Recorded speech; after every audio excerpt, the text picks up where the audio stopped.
नमस्कार मित्रों, अयोध्या दर्पण में आपका स्वागत है। आज मैं एक बहुत ही मार्मिक कहानी लेकर आपके बीच में आया हूँ। एक लड़का योगेश नाम का, जिसकी शादी तय हो जाती है। खुशियों का माहौल था घर में। 2 दिन बाद उसकी शादी होनी थी। घर के परिवार के रिश्तेदार सब लोग इकट्ठा थे। गाना बजाना घर में चल रहा था। रात में छत से सीढ़ियों से उतरते समय योगेश का पैर फिसल जाता है और फ्रैक्चर हो जाता है। लोग उसको अस्पताल लेकर भागते हैं। चूँकि 2 दिन बाद शादी होनी थी, लोगों को लगा कि ये क्या गजब हो गया। घर के लोग, रिश्तेदार के लोग, सब लोग इकट्ठा होते हैं। योगेश की ससुराल वाले भी आते हैं। ससुराल वालों के साथ वो लड़की भी आती है, आराधना, जिससे योगेश की शादी तय हुई थी। लेकिन डॉक्टर एक्सरे देखने के बाद कहते हैं कि अभी इसको 2 महीना रिकवर होने में लगेगा। लड़की वाले, लड़के वाले इकट्ठा होते हैं कि भाई अब क्या किया जाए, 2 दिन बाद शादी है। तो ये होता शादी तो आगे पीछे हो ही जाएगी। सबसे पहले लड़के का ठीक होना ज़रूरी है। उसके बाद लड़की वाले अपने घर वापस होने लगते हैं। तो वो लड़की आराधना, जिससे योगेश की शादी तय हुई थी, वो भी साथ में गई थी अपने पति को देखने। चूँकि दोनों की पहले मोबाइल टॉक हुई थी, मोबाइल पे बहुत बातें हुई थी, तो एक दूसरे के प्रति प्यार बढ़ गया था। जैसे कि आपको पता है कि आज का आधुनिक समय है। शादी जैसे तय होती है सब कुछ, तो बाद में पहले मोबाइल एक्सचेंज किया जाता है। दोनों एक दूसरे को पसंद करते थे, अच्छी बात थी। आराधना को लगा कि योगेश को इस समय मेरी ज़रूरत है, क्योंकि हॉस्पिटल में अकेले रहेगा। कितना भी नर्स केयर करेगी, घर वाले केयर करेंगी, हमारी इसको ज़रूरत है।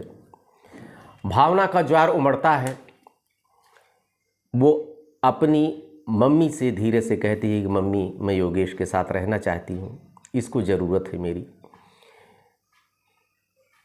आराधना की मम्मी अपने पति से कहता है, घर परिवार में वो सबसे बात करती है तो कहती है, सब लोग कहते हैं कि आराधना की जब इच्छा है तो उसको रहने दिया जाए।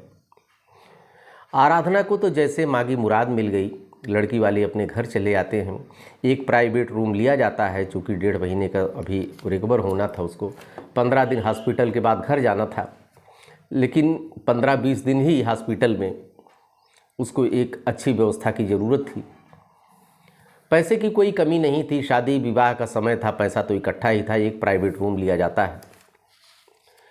प्राइवेट रूम में योगेश की सेवा आराधना शुरू कर देती है। उसको समय से उठाना, उसको समय से बैठाना, उसको दवा खिलाना, उसके सर पे तेल रखना और पूरी सेवा करना। योगेश बहुत प्रभावित होती, आराधना भी बहुत खुश थी। आराधना की सेवा देख करके आराधना के घर के ससुराल वाले, रिश्तेदार लोग योगेश की किस्मत पर जलन जैसे करने लगते हैं। कहते हैं, योगेश का क्या किस्मत है, कितनी अच्छी लड़की मिली है, अभी शादी हुई नहीं, उसके बावजूद इतना सेवा योगेश की कर रही है। काश ऐसी ही बहू सबको मिले, ऐसी ही शादी सबकी हो। ये लोग सोचने लगते हैं। कहने मतलब आराधना के सेवा की चर्चा चारों तरफ होने लगती है। सभी लोग बहुत खुश थे, योगेश भी बहुत खुश था। ऐसे करते करते, सेवा करते करते 10-15 दिन बीत जाता है। योगेश रिकवर होता है थोड़ा सा, योगेश को आराम मिलता है। तो ये होता है कि 2 दिन बाद अब छुट्टी कर दी जाएगी। 2 दिन बाद छुट्टी का सुनने के बाद आराधना का चेहरा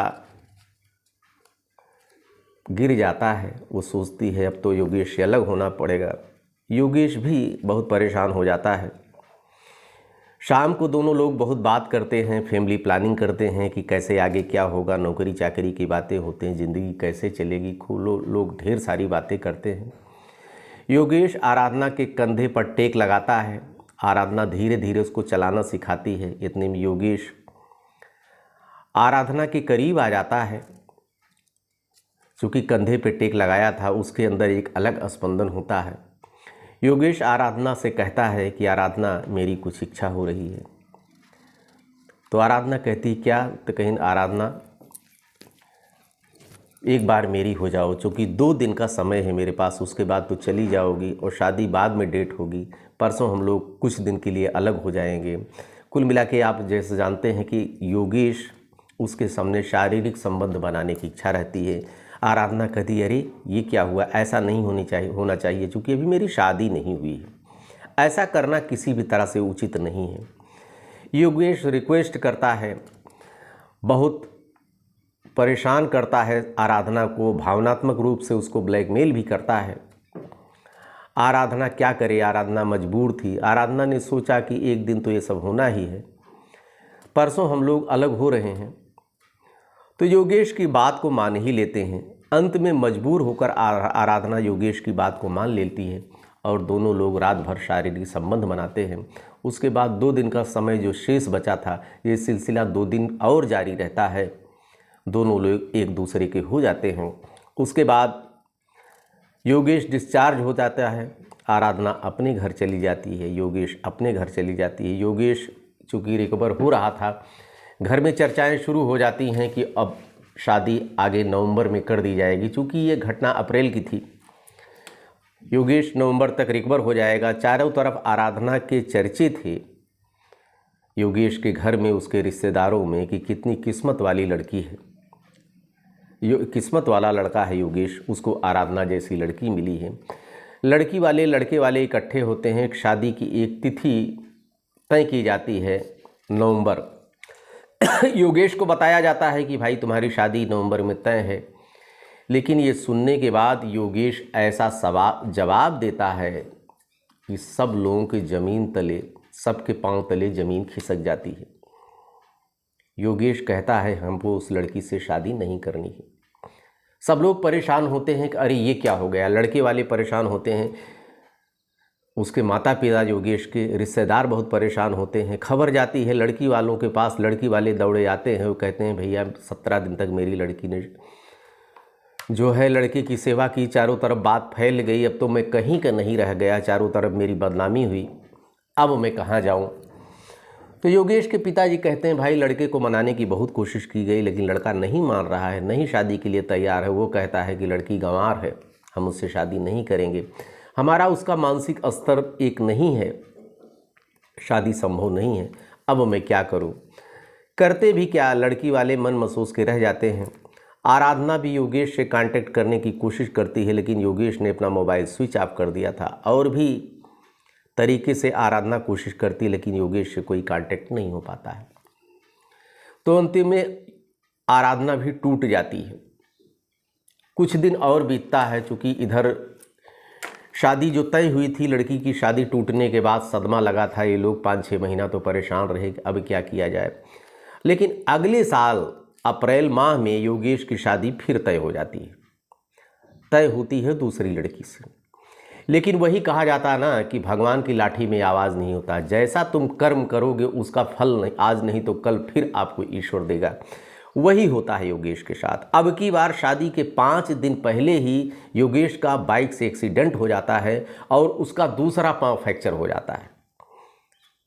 फिर वही सिलसिला दोहराया जाता है। हॉस्पिटल लेके लोग योगेश को जाते हैं, हॉस्पिटल में एडमिट होता है। हालांकि पांव बहुत ज़्यादा, अब की बार फ्रैक्चर उतना ज़्यादा नहीं था, गहरा नहीं था। फिर रिश्तेदार लोग इकट्ठा होते हैं, परिवार को लोग इकट्ठा होते हैं। योगेश की नई ससुराल, जो नई लड़की की शादी होती है, उसके माँ बाप भी आते हैं। और लड़की को बहुत कहा जाता है चल के देख लो अपने हस्बैंड को जो होने वाला है। लड़की कदापि देखने नहीं जाती, न कोई भाव देती है। लड़की वाले आते हैं तो योगेश पूछता है क्या हुआ, वो नहीं आई लड़की। तो ये कहते हैं भैया वो आने के लिए नहीं तैयार है, वो यहाँ पे नहीं आई। तब लोग आराधना को याद करते हैं।